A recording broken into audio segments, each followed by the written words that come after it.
Mit navn er Ymit, og jeg arbejder som projektleder hos Adapteo Danmark.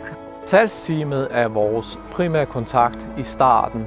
Kommunikation mellem os og salgsteamet er faktisk nøglen til at få skræddersyet vores løsninger, så de passer til vores kunde.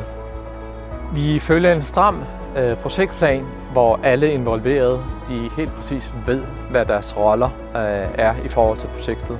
Regelmæssige opdateringer og tæt dialog med de udførende sikrer, at der både er kvalitet i det arbejde, vi får udført, og at vi overholder tidsplanen.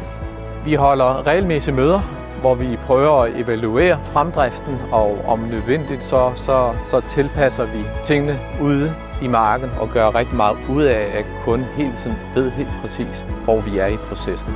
Tæt dialog, det er nøglen til succes.